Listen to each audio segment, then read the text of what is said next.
passionate about Cleveland sports. He's going in! Touchdown! Browns, Indians, Cavs, the Big Ten, and more. Cleveland is a city of champions once again! Andy and Jarid, Cleveland and beyond. A swing and a drive! To deep right! Here are your hosts, Andy Billman and Jared Foster. Hello and welcome, Andy and Jarid, Cleveland and beyond. He's Andy Billman. I'm Jared Watson, and this podcast is brought to you by Waiting for Next Year. Check them out, original Cleveland sports reporting, even if it makes you want to rip your hair out every single fucking week of your life. Right there for you, original Cleveland sports reporting, waitingfornextyear.com. As you can tell, I have already set the tone for this episode. I sat through the bye week. I really challenged myself to come up with how I truly feel about the direction of this Cleveland Browns team, and where I am at right now is I don't feel any better. I am pissed off. I don't think we should be in the situation we're in. I think that there is way too much sloppiness, and we are going to talk about all of this shit throughout the next hour or so of our lives and share it with you so that we can, have this catharsis and hopefully survive this coming Sunday against the New England Patriots. And of course, New England, fuck us. Andy, what the hell, man? Cleveland Browns. Hi, friends. It's been a long 2 weeks. We had a lot of stuff. We did an Indians podcast for people who like to live back in baseball. You can listen to that, please. Mandy Bell did a great job. I'd relive that Indian season over again 3 times over. Even knowing that they don't get to the postseason. Than to rewatch these last 6 games. Go ahead. I interrupted you. I told you I had some things to say today. So, friends, it's time now to put on our Browns caps. We're gonna put on our elbow pads, and we're gonna dig deep today and try to really figure out, because the Browns, I guess we all should have known. Here we are, 6 games in, and really nothing has changed when it comes to performance from last year to this year. The biggest point I'm going to make throughout this podcast that I am worried about is, for the first time, I'm not seeing growth. I'm not seeing the team getting better. I'm kind of seeing run in place. Now, there's 10 games left. That is the good news. There's plenty of time to get back in this thing. They've only played 3 AFC teams. They've gone 2-1, and they've beaten the Ravens in their division. So the Browns have a lot ahead of them. So to start, everybody should keep that in mind throughout the day. There is plenty of time to make these corrections and to get yourself back on track. But to do it in Foxborough is very tough. But we're going to break down the team. We always do this in the bye week, so we're going to do it now. You got to start off with Baker Mayfield, so let's start there on the offense. The big thing that I came away this week, Jared, and you and I were talking about it, I really wanted to do a numbers dive, because Mayfield to the eye has not improved. He's regressed. He is not playing as well. And so when you see that, my answer reaction is, well, let's really dig into the numbers and let's see if the numbers match. His accuracy is 31st in the league. His NFL picks lead the league. He has 11. He is 29th in touchdowns with 5. He only has 5 touchdowns through 6 games. That is really light. To give you a better comparison, Kobe Brissett, who was not supposed to be the starter for the Colts, already has 14 in 6 games.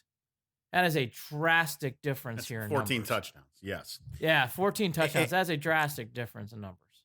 Andy, when we're talking about these numbers, here's what I'll say. The red zone offense scares me a whole hell of a lot more than does Baker's accuracy and his interceptions. I expected interceptions to be up this year. That, in turn, is going to affect accuracy. I think that there have been a handful of those interceptions that shouldn't have necessarily happened. This is the only place where I will defend Baker. But I look at how long he holds on to the ball, and I also look at how they cannot execute in the red zone, which, by the way, comes from the fact that they don't utilize or haven't utilized Nick Chubb correctly in the red zone. Not every time, but on enough times where it's mattered and affected this number. Andy, it's beyond me, though, that this is where we're at right now. I'm actually very concerned about the accuracy number, because Baker's accuracy is what got him the number 1 draft pick overall. He has a strong arm. He does great things on the field. But the big thing that I know he's noticed, Jared, is that his accuracy, and his accuracy is off. The interceptions, I concur with you. I really agree with you about the red zone thing. The red zone thing's alarming.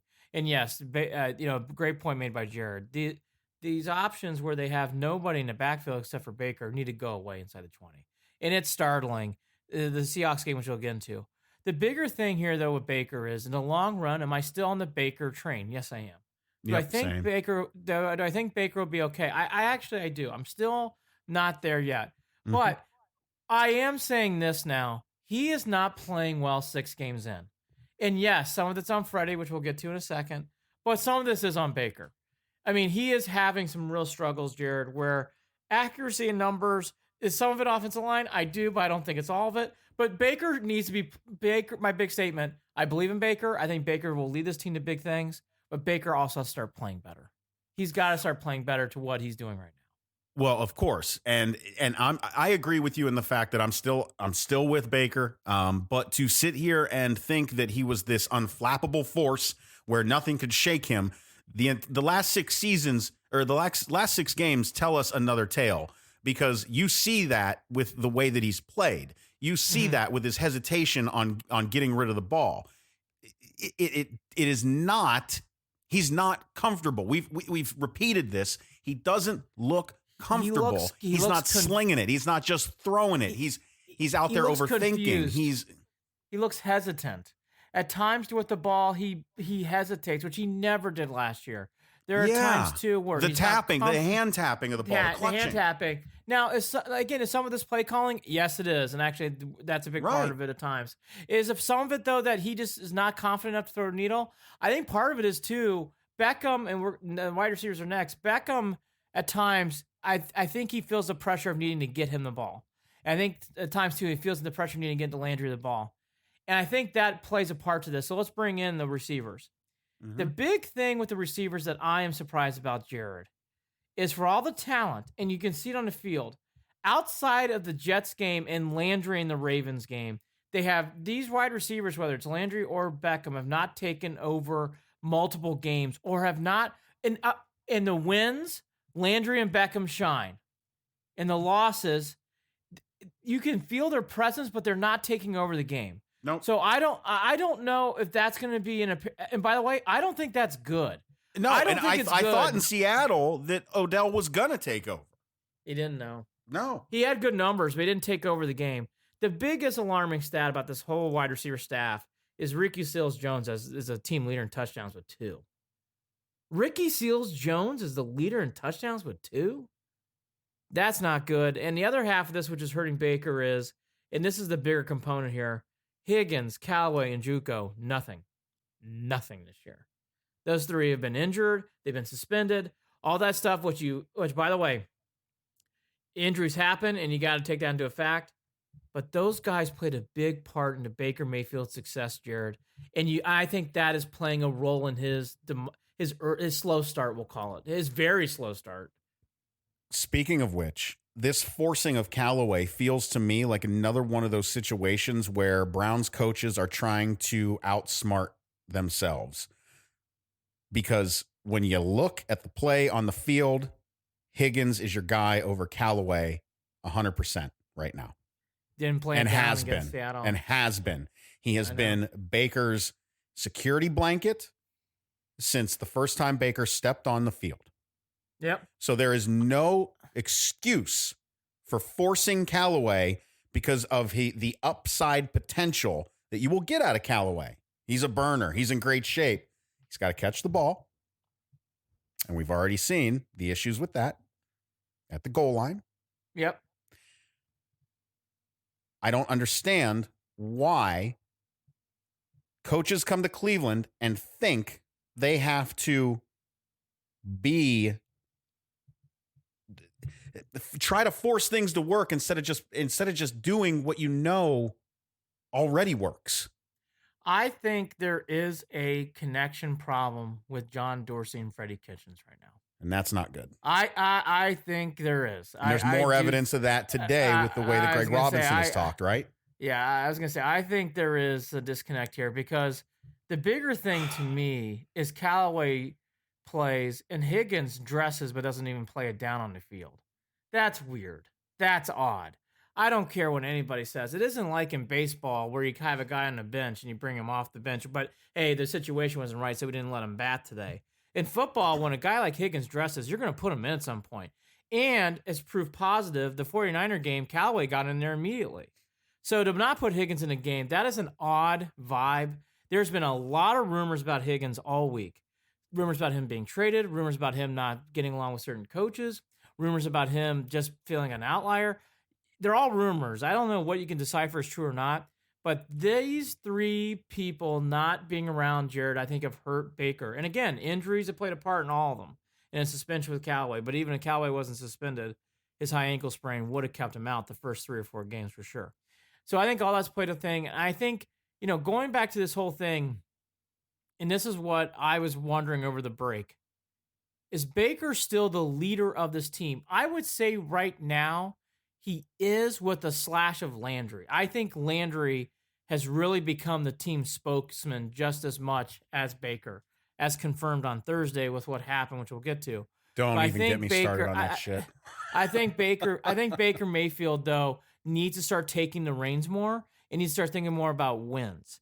And I gotta be honest here right now, I think he's it's so obvious. He's overthinking. Oh, yeah. And I think Freddie and John Dorsey need to listen to him. And by the way, it's up to Baker. But if Baker wants Higgins in the game, I think Higgins needs to be in the game. I think that will help Baker. But that's only if Baker feels that way. But from afar, that's what I would be. I'm curious, and here we go. Here I'm going to speculate because why not? That's why we do this shit.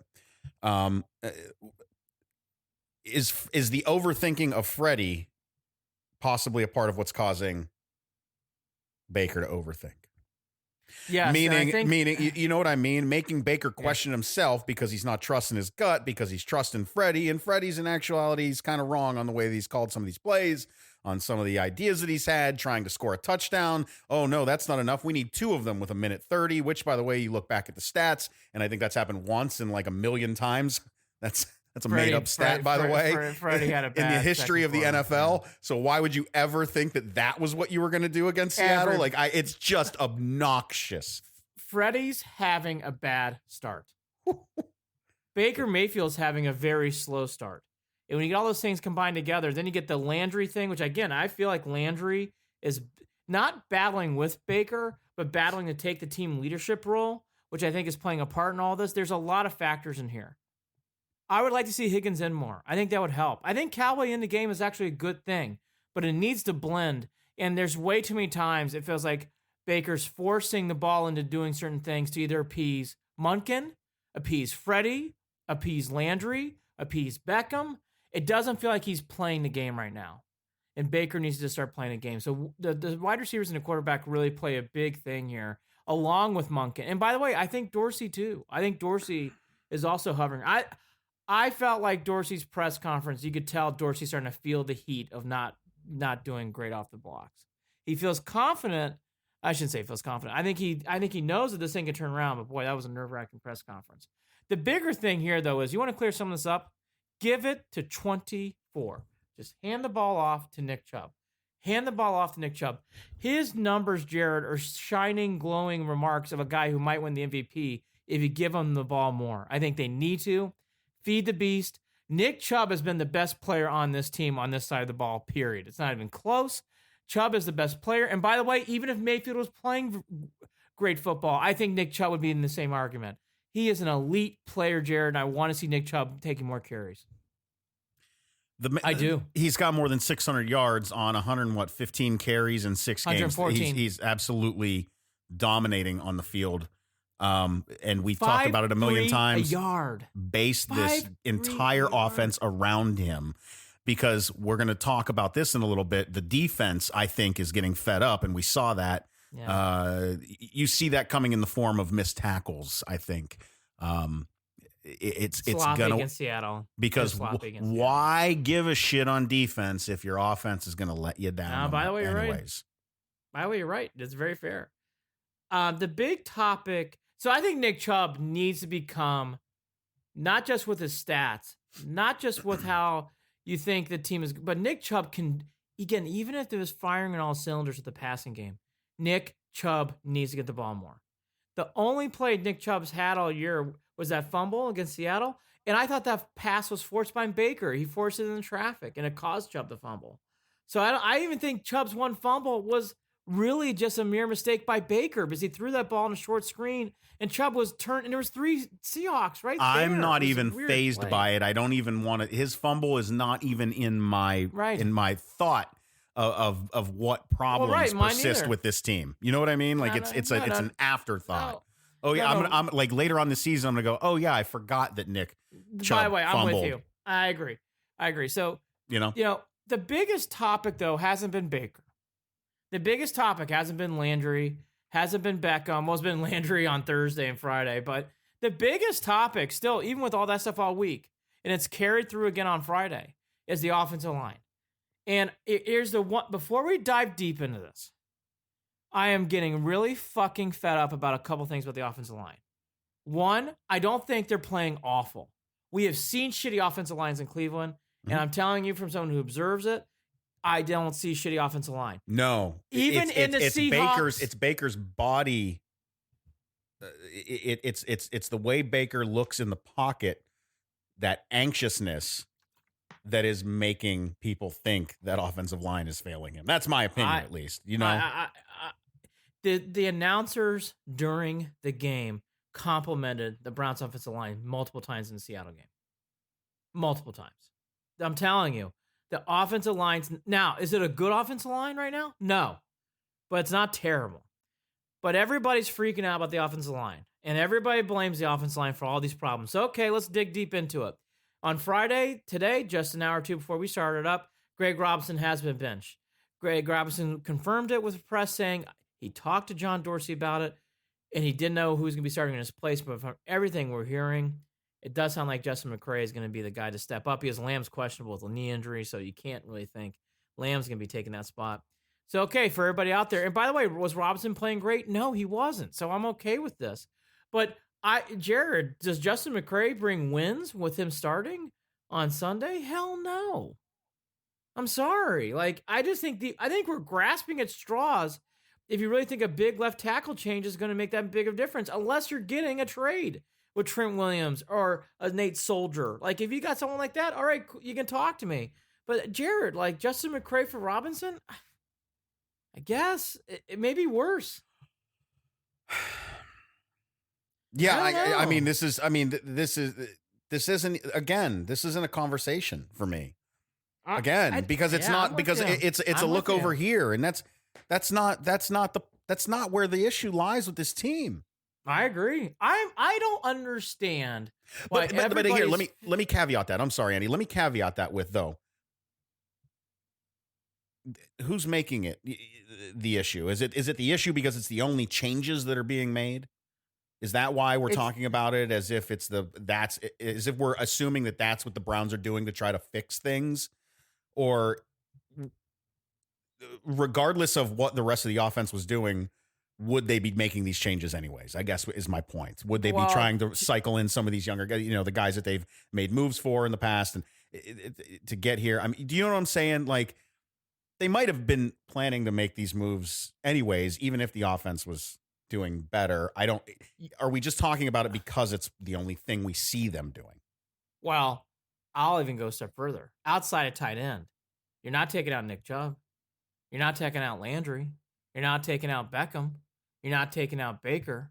So if you can't change those positions, what's the only position left? Offensive line and left tackle. Right, but I mean that's Jared, my point. They're not going to. That's kind of my point. Is I don't know that they're doing it to try to spark the rest of the offense. I think they might be doing it just because they were going to do it anyway. If they are, I think the Browns have much bigger problems than we. Oh yeah, absolutely. If that is the case, which it might be, because once again, are we trying to outsmart ourselves here over this, over the issues with the offense once again, like we are when it comes to the play calling, like we are when we think we're going to score 2 touchdowns in a minute? I can't get over that, Andy. I can't get over that. Yeah, well, I mean, I can't get over that. Take the points that are in front of you. Don't try to force things and hurry up twice, because you get the points you can get first, and then see what's left. It was such a bizarre.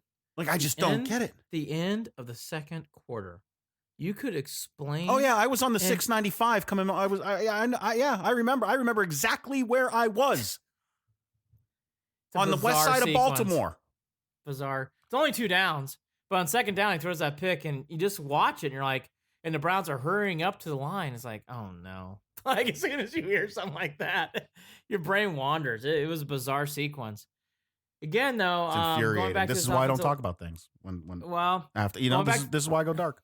Oh, by the way, I would like to give a big wave of good luck to Austin Corbett. He is now in LA going to the Rams. I guess that draft pick didn't work out, so they get a 5th round. No, but he might end up getting a Super Bowl ring. Look, here's what it comes down to. I mean, right? Yeah, right. Look, here's what it comes down to. With all this offensive line stuff and crap, could they get a boost? Okay, sure. From a trade, could they get a boost? Yes, and there's a lot of rumors pointing to the Browns making some sort of trade for left tackle. Okay, fine. Well, they got 4 days left? Sure. Yeah, I think it's Tuesday. It's either Tuesday or Thursday. You know, it doesn't matter. Yep. By the time we'll break it down. It's next week. Look, the bigger thing here, though, is if you think putting in a left tackle could help the team, yes. Do you think that's the main reason why the Browns are losing games? I got to be honest with you, no. I see things that are contributing. They're not just the left tackle. Let's bring up this then. Placebo. Could the changes of the offensive line, whether they make an incremental difference or not, which 99% of is pointing towards it, it's not going to make an incremental difference. Could the idea of those changes maybe calm Baker down? Maybe. Again, I'm grasping at straws. Could it be the placebo different. He needs? Could it be the mental break that that he gets from seeing that? Oh, okay. Whatever the little bit of relief that maybe he gets. All that does, in my opinion, is does it help for a game or two? Sure. It does not turn around your whole season. No. I'm just not seeing it. Now, if there was worse offensive line play, I would be there. But I'm just not seeing, again. Right, because these are systemic issues we're talking about. We're not talking about, things that need a Band-Aid. Right. Like, was Robinson playing well? No. Was he playing awful? No. He was playing decent to bad. He wasn't playing great, but he wasn't playing poorly. And in the Seattle game, he was doing a decent job at times. He had some times where he got pushed over, but he wasn't doing that bad. He really wasn't. Now, in the 49er game, he looked awful. But that's okay. Everybody looked awful in that game. Hubbard's also not been playing that great, too. The bigger thing, though, here is, and I'm going to just hammer this home, all of these things we just talked about, it's all contributing to this mess, okay? It's not one thing. It's not just the offensive line. It's not just that people think Baker's overrated now. It's not that just Landry and Beckham aren't getting the ball enough, or that Chubb's not getting the ball enough. It isn't just Munkin's play calling or Freddy's play calling and Freddy's play calling and he's mixing up Munkin's play. It's none of that shit either. It's all of it. All of this is why we're here. It's Dorsey too. These draft picks, Callaway, he's not playing. Need more out of this guy. What's his name? Ratley, not playing. We're not getting a lot of help from these draft picks right now that we had in the last 2 years. Outside of Baker and outside of Chubb. Really no impact players from these draft picks. That has to change. Avery hasn't made the field. That's confusing to me. That is confusing. Let's talk about the defense. Yeah. For people who haven't seen the numbers, the defense is right where you probably think it should be, 17th, which feels right to me. I don't know how you feel, Jared. It does. I think 17th feels right. As soon as I read that in the rundown, I thought that was perfect. I think that's right. The weird thing to me is they were doing well on the rushing yards. They have not. Now, keep this in mind with the rushing yards thing. They're now 28. They're really giving up a lot of yards on the ground. They have played 3 run-heavy teams. The Ravens, the Niners, and the Seahawks run a lot. These are 3 teams that really, and for what Wilkes does on defense, only playing a 4-2 set, meaning they only play usually 2 linebackers, that does put pressure on our defense to block the run. And the Browns, because they're only putting 2 linebackers in at a time with a base 4, that's 5 defensive backs. Well, yeah, they don't want to get burned on the big plays. That's right. And that's right. And by the way, the Browns haven't been. So that's good, I guess. But the rushing yards, because of that, they have really dropped. They are now 28th in the league in rushing defense. They are 4th in passing yards defense. So they're really good against the pass, which would make sense because Wilkes' defense is defensive back heavy. So they're doing well on that. The one thing I do want to point out is I thought I was a little too hard on him is Myles Garrett. Myles Garrett leads the league in sacks with 9. He's tied for the league. And that's even with the bye week. So that's how well he's doing when it comes to sacks and stuff like that. My big one-liner about Myles Garrett is I think he's a very good player. I don't think he's elite. I don't think he's great. I think he's a very, very good player, though. And I don't want to pound on him because I don't think it's fair. And he's the one player that shows up and plays well. This has been your theme for a year and a half anyway. Yeah, I know. It drives me nuts because I think sometimes people act like he's Superman. I'm like, I don't see Lawrence Taylor or Derek Thomas. I'm not seeing that. But I am seeing players very good. And he makes plays. But Myles can disappear in a game, too. All that to be said, he is playing well. The startling stat, though, for a defensive line that we thought very high of, and because of Wilkes does on defense, Ogunjobi's the next with 3, and he's I think he's around the low 40s, Jared, in the sack totals, and then there's no one. Vernon's only gotten 1 sack. Emmanuel Ogbah, who we shipped out of here, who we all fucking thought was done, he has got as many sacks right now as anybody on the defensive line for the Browns, aside from Garrett. But that's what I don't understand how Vernon's got 1. Vernon's not playing well enough. He's got to play better because you could use. It literally came off the week where we complained about it and wanted to see him do something, and then he did that 1 sack, and then he didn't do anything else. Dorsey, I know. Dorsey said he did play better. I do agree with that. Vernon's best game was the Seahawks game. I do agree with that. The bigger thing, though, here is we talk about disappointments. This defensive line needs to play better. I have felt Garrett's presence, yes. I think Richardson's played pretty well, Jared. I don't know how you felt. I like Richardson. I've seen him around the ball. I think he makes plays. Ogunjobi's Ogunjobi. He's a good average player, but Vernon needs to do more. But the bigger thing here is these front 4 need to make more of an impact on the game. Because if they're going to put 2 linebackers in, they have to take over these games, and they're not doing that. No, and we thought they would. We thought they were going to be the toughest front 4 in the league. And boy, they're not even close. No. The Browns defensive line has to, again, it's not terrible, but it's not a strength. I'm surprised I'm saying that. Linebackers, it's Joe Schobert or bust. Schobert's been wonderful. He's probably going to make a Pro Bowl. He's been all over the place. I mean, he is really... I know Myles Garrett's been the best defender, and that's right. If I'm being honest, a close second, Schobert. Schobert's been wonderful this year. Well, we're at a point where we're talking about what? Joe Schobert's coming up on this is his contract year, right? Yes. But he's been wonderful. I mean, he's just done such a nice job. The only thing that's alarming about the linebackers at this point, and you can't really focus too much on the linebackers because, again, the Browns usually only put out 2 on the field at a time. Outside of Schobert, nothing. I mean, nothing on this team's showing up. Kirksey's out for the year with an injury.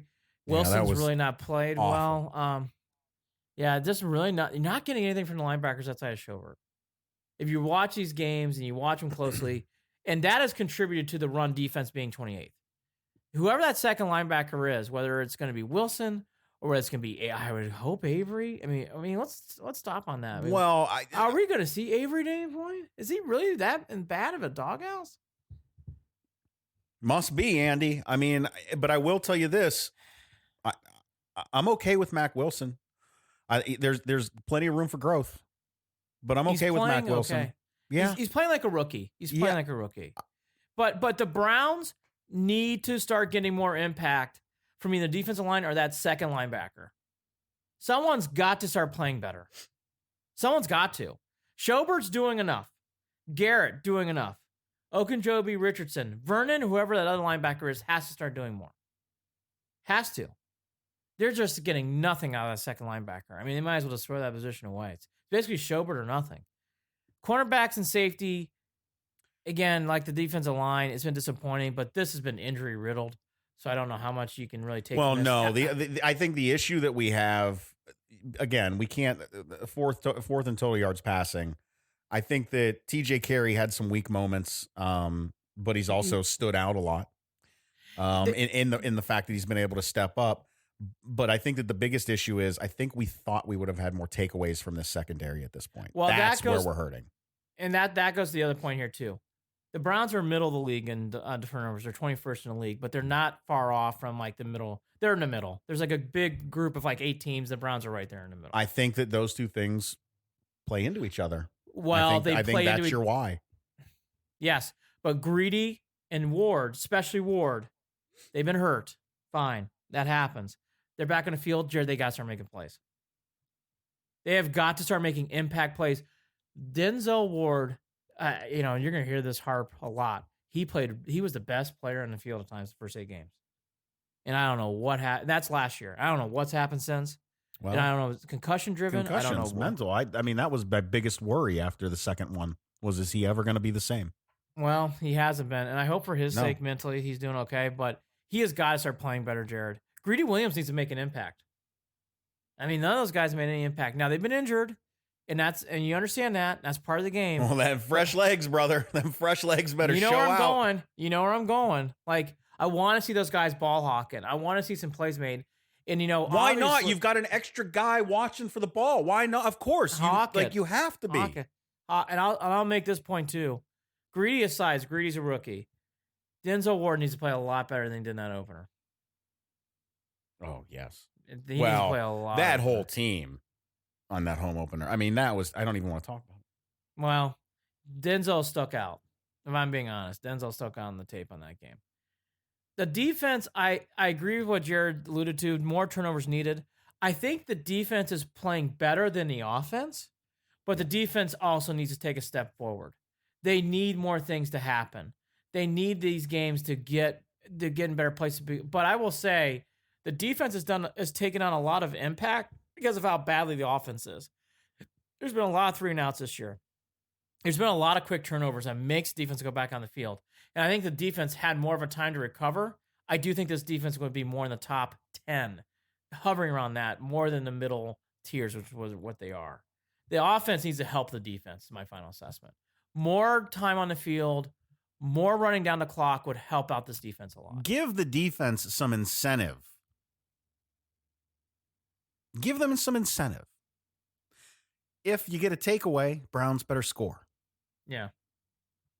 Yep. If the Browns can get some sustained drives, and they did this against Seattle a little bit, but you knew Russell Wilson wasn't going to lay down. Played a great game. Yeah.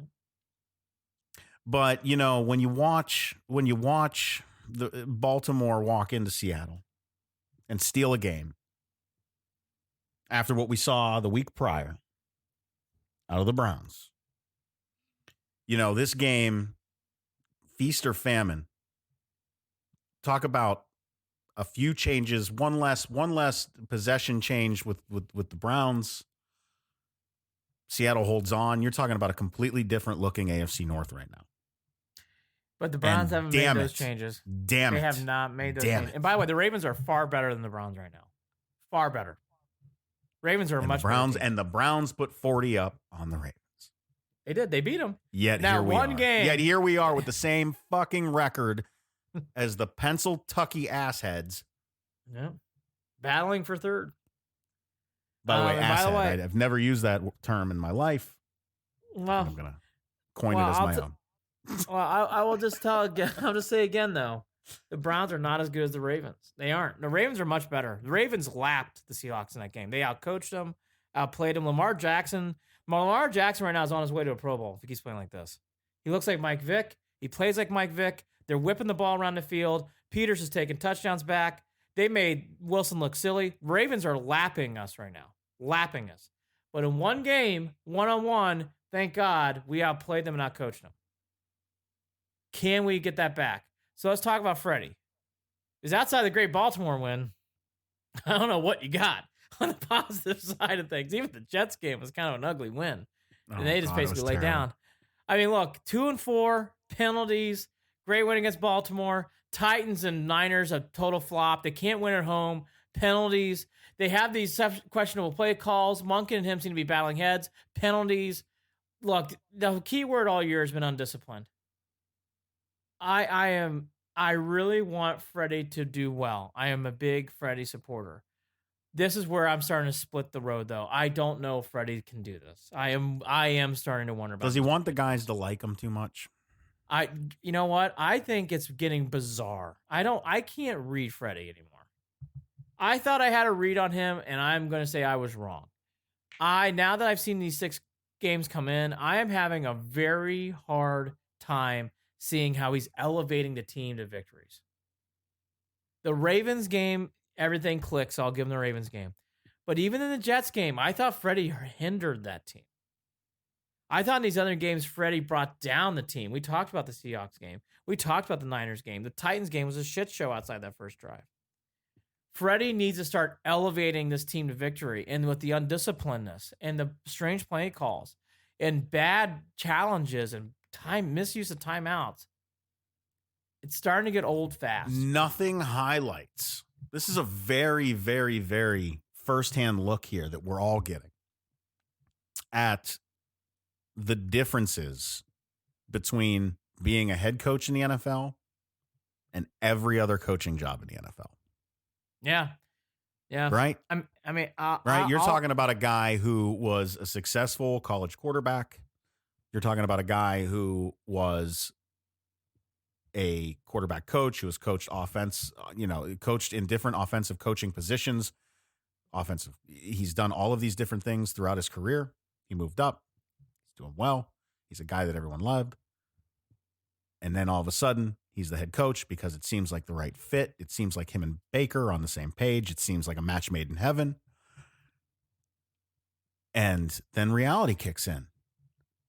And his head must be spinning the entire time. He's a fish out of water. Let's go ahead and ask it. Do you give him time to grow, Andy? Because I really got to tell you, man, I think you do. I think you do, even if this season turns out to be way shittier than you ever expected. I think you give him another season. I do. But this is getting bad fast. Yeah, it is. It is. This has been a very busy lead-up week to the Patriots that's had nothing to do with on the field. There's been rumors, there's been sit-downs, and there's been quote-unquote misread quotes. Well, let's talk about this too. We got certain people that aren't really helping the Browns' cause here with that shit. It's a mess. I gotta be honest, Jared. My assessment is that is a big mess. And I don't think anyone's handling it well. I don't think Freddy Kitchens commenting it on a Friday is a good thing either. There's only one way to handle it all well, Andy. That's it. Win. But I want to take everything handled well when there's a W. Everything. I think Freddie, again, do I believe Baker's going to turn us around? I do. I don't have that same belief, Jared, if I'm being honest about Freddie right now. Mm-hmm. I think it's gotten really weird really quickly. Well, I can tell you this. If Baker can at least give the appearances that he's turned it around, despite the other shit, which could be because of Freddie. How much influence does Baker have with Dorsey on all that? Because I think he does. I think he does. I think the bigger thing here, though, is I'm ready for it. When is this stuff going to start settling down and start clicking more? And I mean that throughout the whole team. When they all start settling down and clicking more. Well, I'll tell you, you don't like get when they I don't know when Freddie settles them down. I don't see discipline on the field. I don't see discipline in press conferences. These last 72 hours have been chaotic in Berea. This is coming off a bye week. The Browns have. Well, hey, at least we haven't heard from Jimmy Haslam, and I can I'm okay with that. I'll be honest with you. He's got his finger on the buzzer. I know he does. He's got his finger on that buzzer. I don't need it. No. By the way, I will don't say, blame when you hear Jimmy. when you hear from him, yeah, you know we've elevated to another level of DEFCON. I don't think Kitchens is gone this year, but Freddie's got to start turning this around faster. I mean, right now. I thought the biggest thing, though, out of this bye week was the John Dorsey State of the Union address. I thought that's the first time where I watched that. I watched the whole thing back twice. I didn't realize the first time I really sat back and go, the Browns are in more trouble than what I thought. Because I got out of that press conference. We're hopeful we're going to turn this around, but I'm not saying we're going to turn this around. That was the whole vibe I got throughout the press conference. It was very positive. It was a lot of games to be played. But when it came down to specific things, Jared, you didn't get that from Dorsey.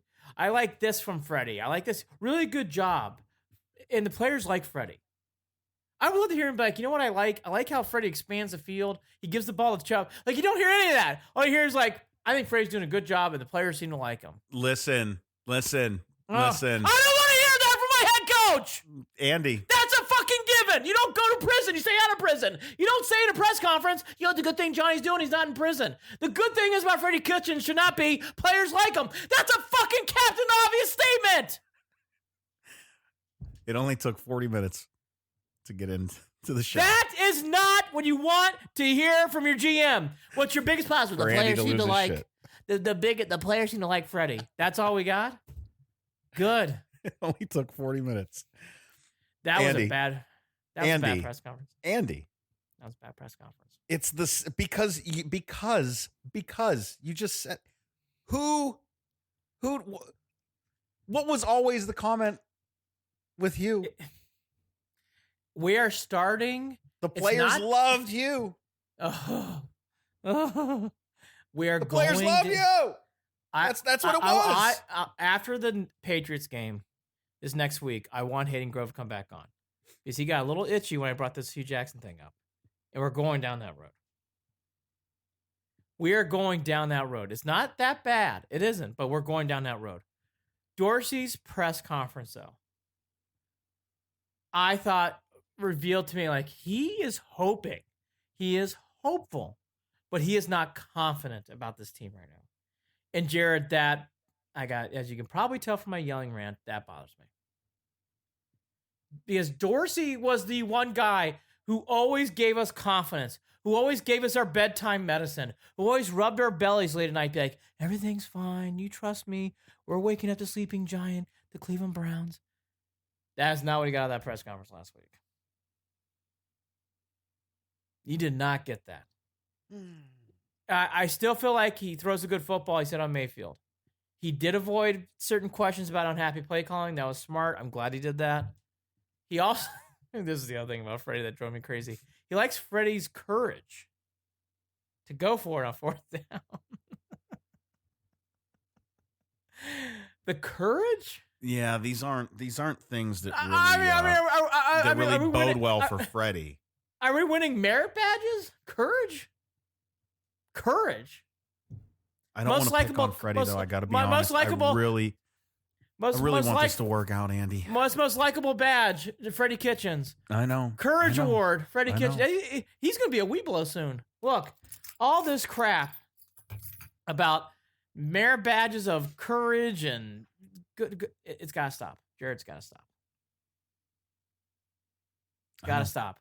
I know. I want to start hearing these press conferences. You know what I like about Freddie? He's advancing our team. And by the way, you know why they're not saying that? Because it's not happening. Oh, boy. Now, let's really... Okay, so we got all this. We're at the final examination here. We almost got the wound cleaned out. Let's talk about Seattle. All right. The first quarter was great, if you love the Seattle game. Watch the first quarter. Mayfield looked great. They played really well. Outside that drive that the Seahawks I was in the middle of a pumpkin patch with my phone held to my head so I could listen. I was in Madison, Connecticut, and got no cell phone reception, so I watched this game on tape delay. So I watched. I told you not to bother. I did. I watched every second of that game. Fucking listen masochist. to Moose Johnson. Oh, it was. Did you put on your nipple clamps too while you're at it? Pain in my face. Yeah. You got a safe word before you start hit play on the game? There's that Billman guy wandering the streets talking to himself. What are you doing at the end of the second? It was not good. All right, look. The first quarter was great. The bad news is, as that game went on, Mayfield looked out of rhythm and the offense looked out of rhythm. Higgins not playing was super odd. Callaway looks rusty. He is not playing well. Now, you got to give that time, and you need to get him in his offense, but Callaway does not look as crisp as he did last year. And Higgins isn't playing. So, I guess we're not going to have those two around this year. I don't know. Seals Jones also, he's a backup tight end. We don't have a tight end either. So we basically got we do have great talent, though. all that to be said, the bigger thing that I'm still seeing, Jared, which I am surprised about 6 games in the Seattle game, it pointed out as the game went on, they are still having offensive mix-ups. There's no rhythm. That first interception, it looked like Beckham and Mayfield were not on the same page. Beckham turned in quick, and then the ball comes. It's very, very weird. Same thing, too, on the pass to Chubb. Chubb wasn't expecting the ball. Next thing he knows, the ball's in his breadbasket, and he's getting hit, and he gets clocked, and then the fumble. This offense is just not in rhythm. There's no, it's not smooth at all. And by the way, what's ironic, and this is where it's really bad on Freddy, when the offense is smooth, the Browns drive down the field quickly and score. It is weird. It is weird. You could see what they could be. Oh, that's why we're so fucking frustrated. Because you can see it. It's not like it. It isn't like the good old days where it's like, nope, you're right. Okay, look, hey, hopefully Cody Kessler doesn't break his leg. And you know what? If we lose by 5, that's almost like winning by 5. It's not that anymore. It took miracles. Yeah. Oh, yeah. It's like maybe the other team won't show up. I mean, that's what we were really talking about. Like in these games, if you watch the first quarter against Seattle, holy cow! Boom, boom, boom. Making plays here. Chubb is playing so. I'm gonna go another rant. Chubb is playing at an elite level. Absolutely, he is playing on he's on a different field right now, and he's starting to get Barry Sanders type hitches. He starts to do things now where he actually stops and drives. He waits for a block stop. Jared, he's playing so well right now. All that once he kicks in that gear, once he has a chance to get to that second level, you're not going to touch him. And the Browns, I think the biggest point that's been made, I heard from different people, the Browns are trying to win, focusing way too much on whether it's Baker trying to hit Beckham too many times or Landry, whether it's too many times of empty backfields. The Browns, even Freddy a couple times mentioned, goes, I want to score more points. It's like, it's not about that. It's about winning games. And the Browns are going to really get back to that. I don't care if they score 7 points and win. I don't give a fuck either. Why? Don't they understand? Like, the strategy is, okay, we scored. Now let's stop them from scoring to catch us. That's all it is. Yes. So, it's not. Let's keep scoring and make sure, because I don't. So by the way, am I wrong? The referees didn't cost them the Seattle game, correct? No, and I've got a new. All right, so 2 things, Andy. 2 things I want to talk about refs real quick. 2 things. Okay. One thing is, the bottom line is insult to injury, right? That's all it is. It's constantly insult to injury. The refs, yes, have consistently added insult to injury throughout the season for the Browns. They just have, we saw it last year. We're seeing it again this year. So that's one. And that is what is so frustrating because you can look at all the things that you can fix and understand, yeah, we know we need to fix this. Yeah, we know we need to fix that. Yeah, we know that's a problem with us. But for Christ's sake, do your fucking job. And that is annoying. And it's an outlet and it's somewhere to vent. The second thing is, we've talked about this. I told you it was going to be a problem, and we were coming close to becoming an NFL problem where fans are going to start to say, what am I watching for? These guys are really starting to have impact on the outcomes of games where they shouldn't be. I get it. Rule changes are not helping. But if we're going to talk about these non-existent blindside blocks and the bullshit that is equal to or worse than that has been called throughout the season, the NFL, again, I'm telling you, you want to talk about alarm bells. They need to get this under control. These refs are having far too much impact on the outcome of games, and it is starting to tip over when it comes to fans. I told you it was going to come. I told you it was coming. That if they don't figure it out and they don't reel it in, but they're not going to, because much like my 12 years in the military, I know that the NFL, in some very strange ways, does the same thing that the military, at least in my experience, likes to do, and that's bang your head against the wall over and over again instead of walking through the door that's right next to you. Because you don't want to admit that something is broken. You don't want to admit that something needs fixed. You don't want to admit that there might be a problem. And that's what the NFL is doing right now. I think they're fining players $12,000. Go to hell. Go to hell. Get the hell out of here. I'm sorry, but we're talking about visors and knee pads and shitty calls. Get your fucking priorities straight, NFL. Not your image. Not the image of what you think your priorities need to look like. Oh, that's fair.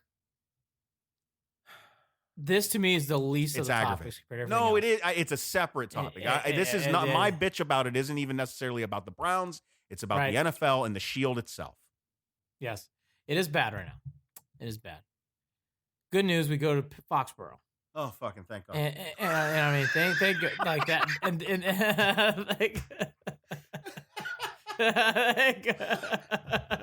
we're on to New England. So good news. There's nothing that says getting a victory more. Clearly, my prediction of the Pats going away has been perfect. They're 7-0. The Jets just flew by on Monday night. That was one of the worst Monday night football My wife just asked watch. me if I would buy her a Super Bowl ticket if they went this year. No. So I would. I would protest. I told her. I said, "You don't." I said, "I watch more Patriots football on Sundays than you do." No. Yeah. So, so Beckham got fined. Kareem Hunt's back in practice. That's good. And by the way, Myles Garrett's a really good guy. He's a good man. Don't punch him, okay? Browns fans out there. I forgot about that. Don't be punching. Listen, that social media world is all that is. I think that's stupidity. I don't think. Well, no, my point is, I know. No, my point is that this kid thought he was being cute. I don't know. I'm making an assumption. I haven't looked into it any further. I'm wondering if if he shot video of it or someone did or something. It reeks of millennial stupidity to me.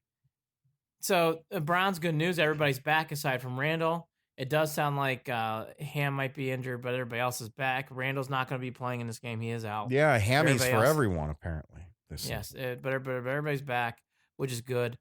Jarvis Landry did not predict a victory for the game. That was the latest scuttlebutt discussion. I don't want to talk about it again. Again, it's pissing me off. So basically what happened, for people who might have missed it, is Landry had a press conference saying we're going to win there, was basically his point. It kind of came off to a couple or maybe one person in particular that they were going to win the game and guaranteeing the win. It didn't come off to that person that way. That person turned it into that on purpose because that was clickable. Well, I said it, and I will take full responsibility for that comment. And until I am proven otherwise, I will stand by it. And that person tried to clean up their mess today with a tweet, because apparently Jarvis Landry is a nice guy and doesn't hold grudges, and decided to talk to that person again. Yes, so good for him. Good for him. So all that to be said, it's been going around Foxborough today. It's been the big topic up here that the Browns are guaranteeing victory. So the Patriots are now very fired up. That should help. They come in with a great defense. The offense is playing well enough to win games. Their defense is outstanding. It's on a different level. I will say that it's off a bye week. You figure off a bye week like this, the Browns would have their shit together. And the Pats are off a short week. The Pats are off a short week. We're acting like this fucking matters. Go ahead. The Browns are going to lose 31-17. 17? 17. They'll score 17 points. They'll trip over themselves, score 17. I just don't see how the Browns are going to win this game. I hope I'm wrong, but I just don't see it. I think the Browns right now have a lot more issues that are expounding by. The one thing about this game that's good is that the Browns win it. It does clear up a lot of these issues we talked about earlier. All that to be said, I just don't think the Browns are good enough to win these kind of games at all. So I think the Browns, and why even give ammunition to a team like that? And it wasn't done by Landry, but that just fuels the fire. So the Browns, I think they lose respectively. I think they'll be around. I don't think the game will be close, but I think they'll be hanging. I call this game they'll hang around. they'll hang around this game, but they'll lose. Defense is just too good. Let me just go ahead and say this. 12.5. Don't take the points. Okay. Don't take the points. All right. Everybody, that line started like at 9 too, so I think it's like either 9 or 10. So that line's jumped. I think the Browns lose by 14 or more. I think 12.5. Oh, I see what you're saying. I'm sorry. Yes, yeah. I'm with you. I'm with you. Yeah, that's why I said don't take the points. Oh, I see what you're saying. You don't want, yeah. The Browns. I don't think have. I hope I'm wrong, Jared. And you're saying the same thing. I don't think they have a shot. Nope, none. So to other game that boy, I hope I'm wrong. It's gonna be a long podcast next week if they lose. Then they go to Denver, which aside from last year is usually the house of horrors for the Browns, which we won't relive that today. Check out Believe Land. Only 11 copies left on Amazon. Not that anybody's counting. So to go around the NFL this week. Are you selling those out of the boxes you have in your closet? I might. They've run out. Don't sell them all, dickhead. We need those.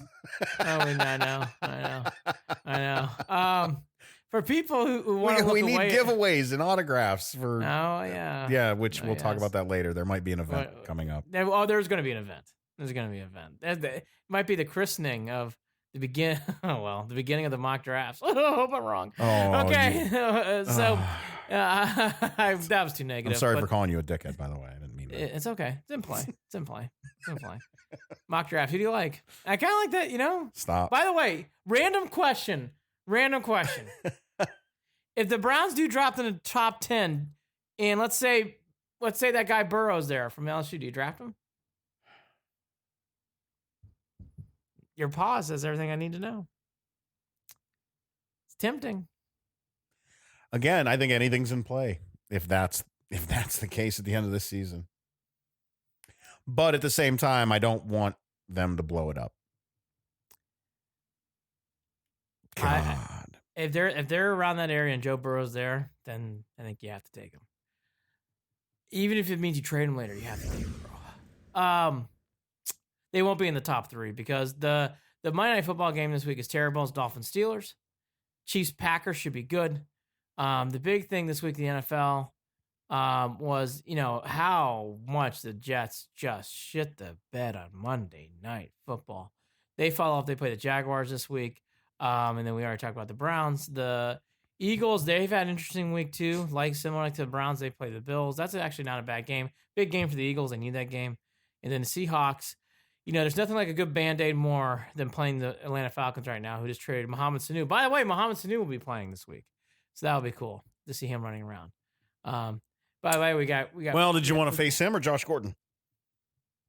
Josh Gordon's out for the year too, yeah. You know what I mean? I mean... Yeah. Yes. They obviously had to make a replacement. They made a good deal to they made a good replacement. All right. Wonderful. Let me ask you one more, then we're going to transition to the Cavs. Do the Browns make the playoffs? You looking at a percentage right now? You can do whatever you want. All right. I got to tell you that despite the 2-4 record, yes, and despite what my attitude would tell you, and I'm really trying hard not to be that Browns fan, I still think that they've got a 35% chance of making the playoffs, and I think that's high. I think the Browns are very 50-50. Oh, you're higher on them than I am. I think it's very 50-50. And the only reason why I give this a chance of 50-50 is if Baker goes rogue. Nick Chubb, Baker, Kareem Hunt. I mean, the one thing I am not dumb. The second half of that season, the Browns' schedule gets a lot easier, and it could pile up quickly. And when you get momentum in any kind of sport, you can really start taking off. So we'll see. Yeah, but let's say this then too: does 9-7 win the division? Nope. 10-6 is the least you can do. And 9-7 will not in that AFC. No, I don't think so. 9-7 in the AFC will not get a. I don't think so. Will not get because the Ravens are already at 5. Yeah, I know. Don't fucking remind me. They They've got their bye weeks this week, right? Yes, they were off. That was, I'll tell you what, everybody said it, and we'll say it here too. That loss that Seattle got hung on by the Ravens is not helping this week. No, that hurts bad. The Ravens looked really good. And before, this is something else I wanted to say really quickly, Andy, is that despite the turnovers, this is, again, another reminder of how good this team could be. Despite the turnovers, despite the stupid end of the second half, despite the penalties, the Browns were in that game and had a chance to win it for a long time. I mean, I know that's a silver lining that nobody gives a shit about. But, man, they could be so good. They really could be. We've been on the air forever, so we're going to do a rapid-fire Cavs and rapid-fire college football. Cleveland Cavaliers. That was my cue to you. So, here's the quick impressions about the Cavs. Live and die by a 3. They were 9 out of 34. That's not going to do it. The Cavs are much better than they were last year at this time. Yep. They play pass first. They are not a one-on-one team, which is actually refreshing. They play very good team basketball. The rebounding's really improved. Sexton looks better. Porter's really raw. Darius Garland looks like a rookie, but he showed a little bit of flash. Tristan Thompson looks unstoppable at times. He played really well in this game. I thought he looked really good. He does that, but he'll disappear halfway through the season. Go ahead. Okay, all that to be said, the big thing about the Cavs is, and you might be right, the big thing about the Cavs, though, is they're going to be taking a lot of threes. They're going to have to hit better than 9 out of 34. They just have to. They're going to have to shoot above 30% to win.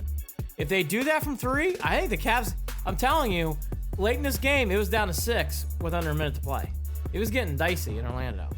So the more confidence they have, the more relaxed they'll be. The more relaxed they'll be, the better they'll shoot that ball. The better they shoot that ball, the more threes they'll hit. I think that as they settle in, as the season goes on, you'll see that number go up. Possibly, right? Yes, we'll do a bigger breakdown on the Cavs, but I wanted to give those thoughts. Porter is really raw, and I haven't decided yet what to think of him. You can't do that after one game, of course, but he is really raw. Well, I want to throw out here, too, I believe on Hulu at least, I don't know everywhere else, I think everywhere, and NBA Game Pass is free until the 29th.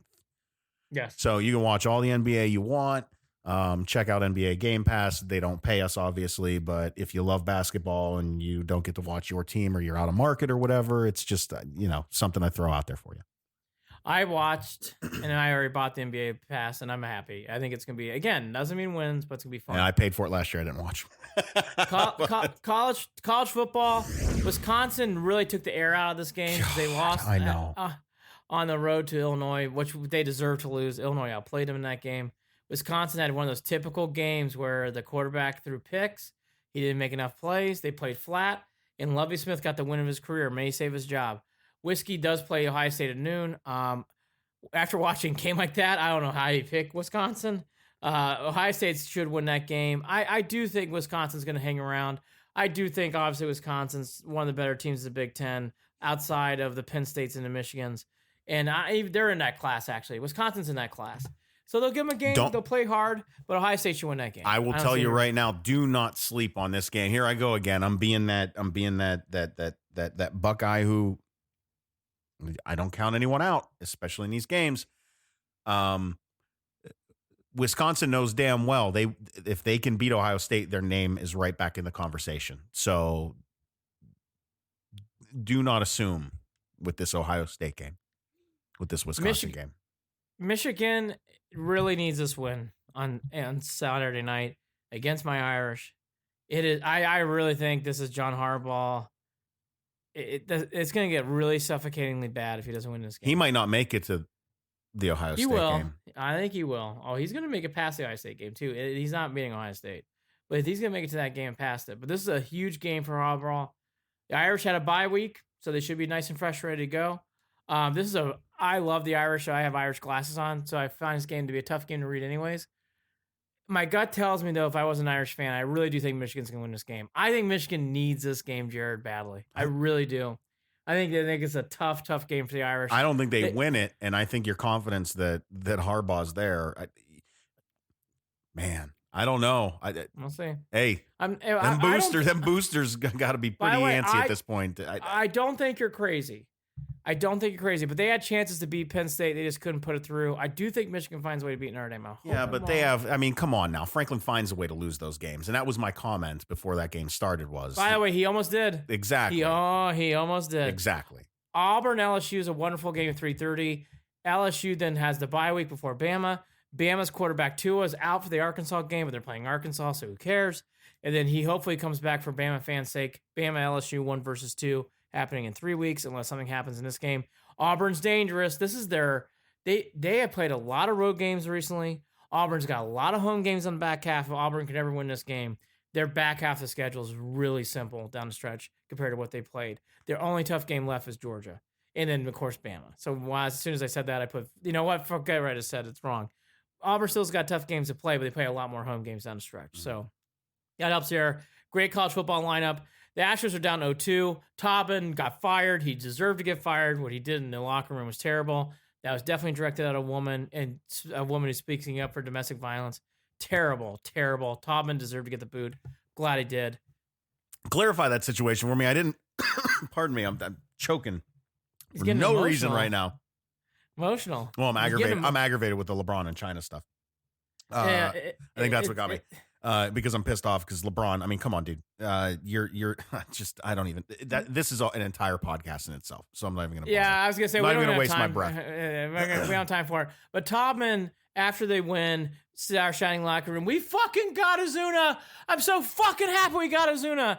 He made it towards 3 women, one of them with a bracelet. The same woman had been tweeting throughout the year every time Azuna would come out on the mound for domestic violence numbers. Because Azuna did get arrested for domestic violence before he got traded from the Blue Jays to the Astros. That's the whole chain of events. Gotcha. Here. I wasn't aware of that backstory. I assumed as much, but I wasn't sure of the backstory because I don't follow. Taubman deserved to get fired. The Astros handled that horribly. Oh, They did not do a good job, but they finally cleaned it up and did the right thing. Taubman, I don't ever like seeing people lose their jobs. He deserved to get fired, needed to get fired, and did get fired. All those are good things. What he did and how he did it was awful, and how the Astros handled it was terrible. Everything got cleaned up, though. The Astros are down 0-2.